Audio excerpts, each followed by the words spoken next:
Bom dia a todos, que a paz do nosso Senhor e Salvador Jesus Cristo esteja contigo, meu irmão e minha irmã. A mensagem de hoje tem como tema, opondo-se ao ressentimento. E nós vamos abrir a palavra de Deus na primeira carta aos Coríntios, capítulo 13, versículo 5. Nós sabemos que esse capítulo se refere ao amor. E o versículo 5 diz assim: não se porta inconvenientemente, não busca os seus próprios interesses, não se irrita e não suspeita mal. O ressentimento é a ira multiplicada pelo tempo. Não se dissipa como a ira, mas se esconde debaixo da superfície. O ressentimento nos deixa irados permanentemente. A palavra ressentimento não está na concordância bíblica. É um termo moderno, mas a ideia é antiga. Paulo utiliza uma expressão que se aproxima muito do seu significado. Está em 1 Coríntios 13, o capítulo do amor. Paulo escreveu: o amor não guarda rancor. O amor, na verdade, se lembra apenas de perdoar. Crisóstomo, líder da igreja do século IV, certa vez,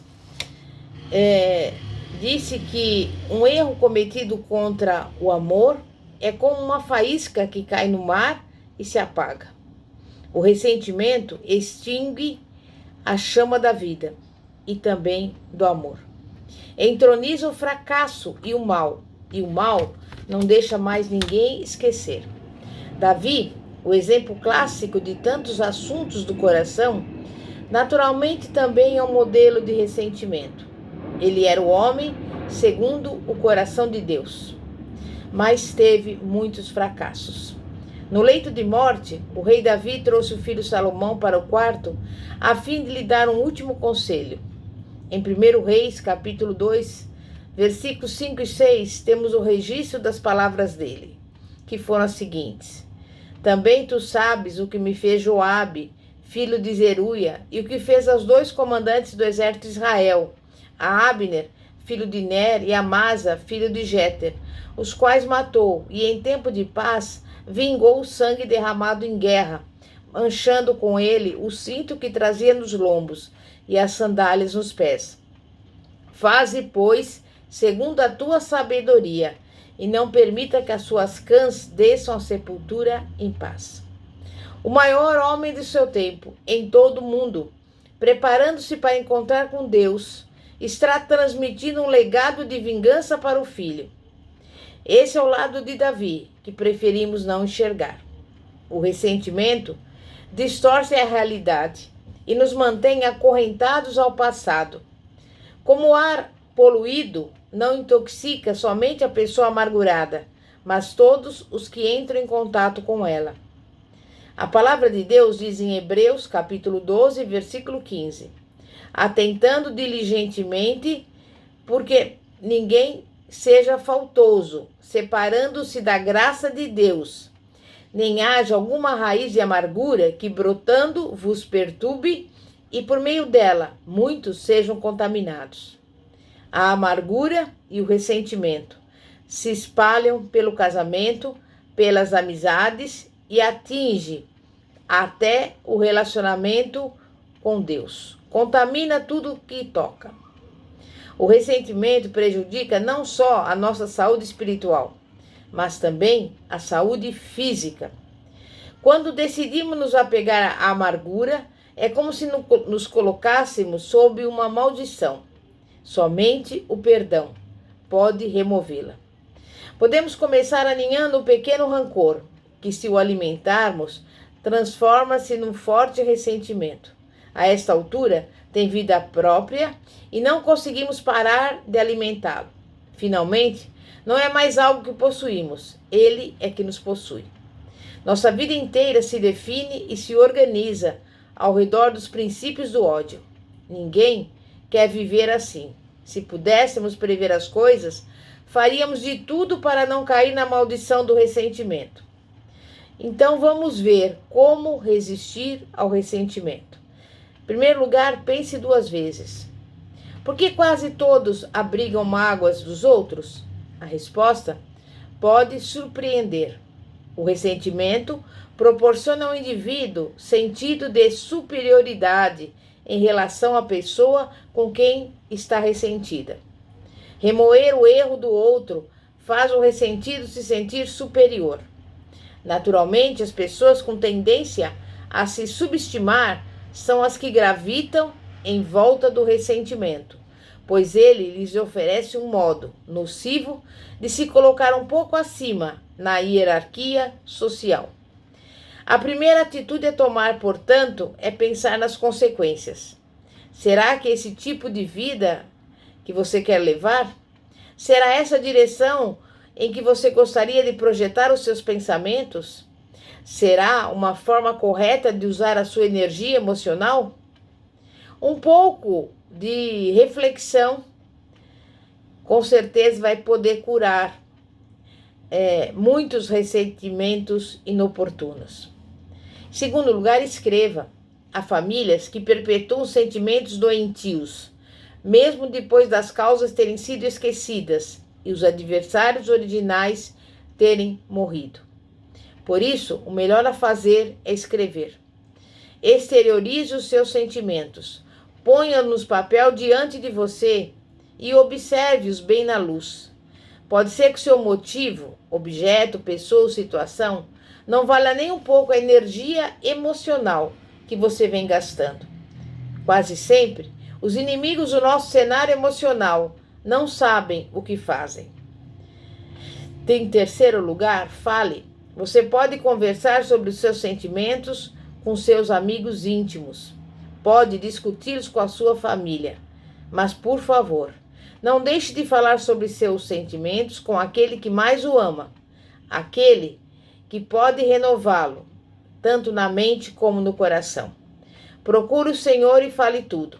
Se você está furioso, cheio de remorso, inquieto, magoado, sejam quais forem as suas emoções, apresente-as a Deus. Venha como está. Não há sequer um fio de cabelo em sua cabeça que Deus não conheça, nenhuma molécula do seu corpo que não tenha sido criada por Ele.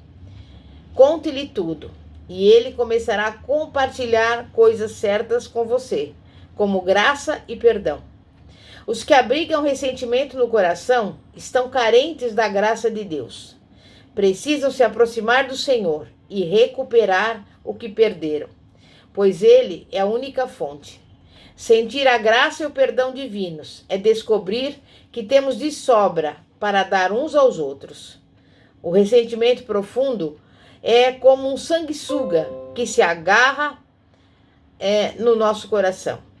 Você não consegue se livrar dele apenas tomando uma atitude, lendo um livro ou praticando uma outra ação simples qualquer.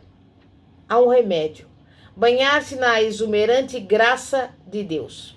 E ao fazer isso, muitas fortalezas do seu espírito começarão a estremecer. Quando você contempla o perdão que Deus lhe deu, os ressentimentos cruéis começam a se reduzir a nada. Tudo se resume nisso: perdoamos porque Ele nos perdoou. Se você ainda não aceitou o perdão de Deus para os seus pecados, não vai conseguir perdoar os outros. Fale com Deus.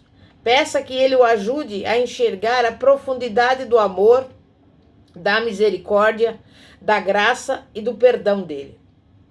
Peça ao Senhor que encha o seu cálice dessas bênçãos e, em seguida, passe um tempo em ação de graças por Ele ter feito tudo isso. Posso imaginar que depois disso, a maldição será quebrada. Você não mais sofrerá da falta de misericórdia. E ainda, há mais uma atitude a tomar. Desista. Lembre-se sempre de esquecer. É muito mais fácil andar se você simplesmente deixar tudo de lado. Apenas uma parte da oração do Senhor se repete. É o trecho sobre o perdão. Perdoa as nossas dívidas, assim como nós perdoamos os nossos devedores. Depois, o final do ensinamento sobre a oração diz: Pois se perdoarem as ofensas uns dos outros, o Pai Celestial também lhes perdoará. Mas se não perdoarem uns aos outros, o Pai Celestial não lhes perdoará as ofensas. Quando você se aproximar do Pai, descarregue os seus fardos de ressentimento. A marca dos filhos de Deus: abençoar os inimigos, pagar o mal com o bem, jamais lutar pela melhor posição, mas cuidar dos necessitados. E isso permite que exista comunhão entre você e Deus, e entre você e os outros. Você não gostaria de viver sob esse domínio de graça e perdão? Você não quer esquecer simplesmente? A palavra de Deus diz: sejam bondosos e compassivos uns com os outros, perdoando-se mutuamente, assim como Deus os perdoou em Cristo. Efésios 4, versículo 32. Eu digo a você que a vida fica mais fácil quando permitimos que Deus faça as coisas por nós. Este mundo fica mais brilhante, mais colorido, repleto de alegria, quando não estamos cegos pelos ressentimentos banais. É uma lição que o nosso mundo nunca aprende.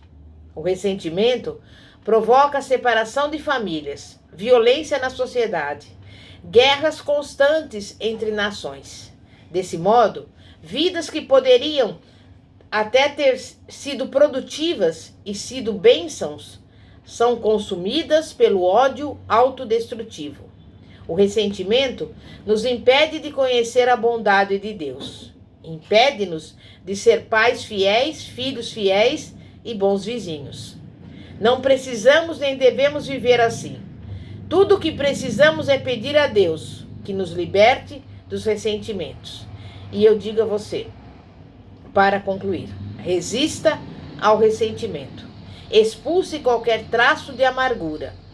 Viva pela lei da graça, que liberta, e lembre-se sempre de perdoar. Amém? E graças a Deus. Glória a Deus. Vamos orar. Santíssimo Deus e poderoso Pai, Pai de nosso Senhor e Salvador Jesus Cristo, nós queremos te pedir nesta manhã que nenhum ressentimento, nenhum traço de amargura, que nada penetre na nossa mente nem no nosso coração, mas que nós venhamos liberar o perdão, mesmo para os nossos inimigos, para aqueles que nos ofenderam, para aqueles que nos maltrataram, para aqueles que nos desejam mal. E por isso, neste momento, nós entregamos diante de Ti a nossa vida, os nossos familiares, os nossos amigos e até os nossos inimigos. Porque é a Tua palavra que diz que nós devemos amar os nossos inimigos e orar por aqueles que nos perseguem. E nesse dia de hoje, nós já Te louvamos e já Te agradecemos pela bênção, pela vitória e por tudo que o Senhor tem nos concedido. Em nome de Jesus. Amém e graças a Deus. Eu te convido a continuar no nosso canal do YouTube, Igreja Poder de Cristo. Se você gostou dessa mensagem, deixa o seu like. E se você quiser falar conosco, você poderá ligar no seguinte número: 0 operadora 11 9 42 29 55 33. Bispa Fátima, Igreja Apostólica Poder de Cristo, situada na Avenida Ouro Fino, 2212, Bosque dos Eucaliptos, São José dos Campos. Amém e graças a Deus. Glória a Deus.